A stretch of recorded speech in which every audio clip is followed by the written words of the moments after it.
So as we come to the end of lesson 1 on life cycles, I want to remind you that you have looked at several different animals and plants. You've seen them grow right before your eyes. You've watched some live pictures of plants and animals as they're growing. You've been observing things in your home, and we've been working in our notebook. So I want to share with you our class clues chart. And I've added some things to our chart. You might have other things on your chart, and that's fine. And we'll be adding more as we go along. We have plants and animals are living things. Plants need sun to grow, and animals need feed to grow. We've known that. That's our prior knowledge. We already have that. What are we learning? We're learning about the life cycle, and that the life cycle is birth, growth, reproduction, and death. We haven't collected any data exactly yet. And some of our wonderings, well, how do animals learn to live in their environment? And why is it so hard to kill weeds? So I also have this in my notebook. I want to share with you my notebook page, and I've written those very things in the clues page. Okay. Next, you were asked to do a life cycle page in your notebook.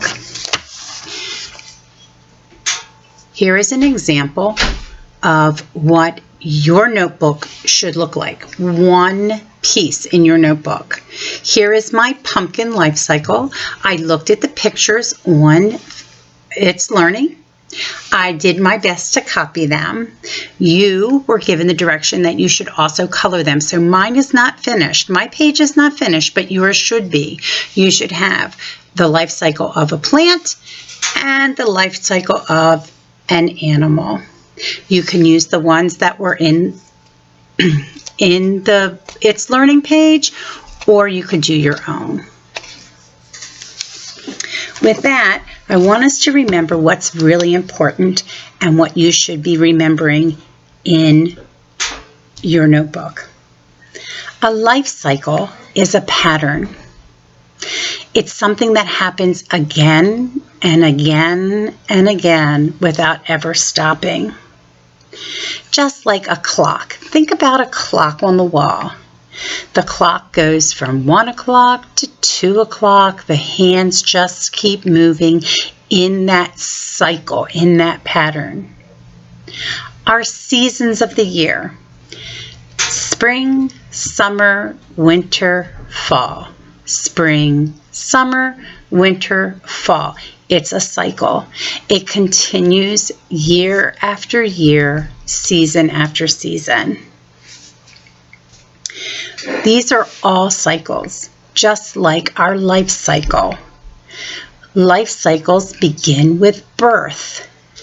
Things are new. Things grow new. Each year, our plants come out new, right?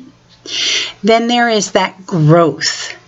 When they grow from a seed to a cotyledon to the actual plant, then they begin to reproduce. They begin to flower and create more seeds. When those seeds, when the flower dies, it gives off seeds.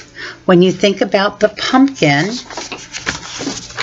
when you think about my pumpkin that I drew in my notebook, why did I put a jack-o'-lantern?